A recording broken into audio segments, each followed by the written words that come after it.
ចាក់ចេញពីស្រុកមកធ្វើពលករជីវភាពមិនល្អត្រដមកធ្វើការឆ្ងាយឃ្លាតម៉ែឃ្លាតពុកបងប្អូនធ្លាប់ជុំសប្បាយឃ្លាតស្រុកមកនៅទីឆ្ងាយដើម្បីជីវភាពគ្រួសារមកដល់គូរេស្រុកគេត្រជាក់រងញាស់ញាក់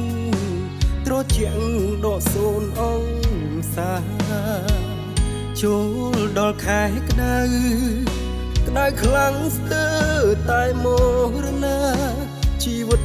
ផ្សងព្រេងវាសនានៅលើទឹកដីគូរេប្រពន្ធអើយអូនគុំយំអីក្នុងនាមជាប្តីមិនចង់ឃើញទឹកភ្នែកអូនបងឃ្លាតមួយគ្រាសូមពុំងារអូនមើលថែខ្លួនមិនយូរទេនឹងវិលជួបជុំគ្រួសារជាថ្មីនឹកស្រុកខ្លាំងពេកពេលខ្លាំងដេកយំនៅក្នុងអារម្មណ៍ពោពេញដោយភាពសោកសៅដាច់ឆ្នាំសល់ប្រាក់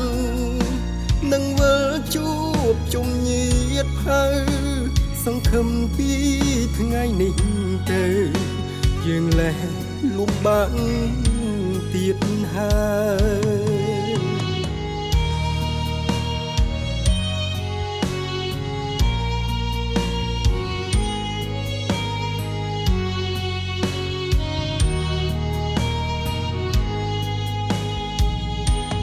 ប្រពន្ធអើយអូនគុំយំអីក្នុងនាមជាប្តីមិនចង់ឃើញទឹកភ្នែកអូនបងឃ្លាតមួយគ្រាសូមពុំងារអូនមើលថែខ្លួនមិនយូរទេនឹងវិលជួបជុំគ្រួសារជាថ្មីនឹកស្រុកខ្លាំងពេកពេលខ្លាំងដេកយំនៅក្នុងអារម្មណ៍ពោពេញដោយភាពសោកសៅដាច់ឆ្នាំសល់ប្រាក់នឹងវិលជួបជុំញាតិភៅសង្ឃឹមពីថ្ងៃនេះទៅយើងលែងលំបាកទៀតហើយ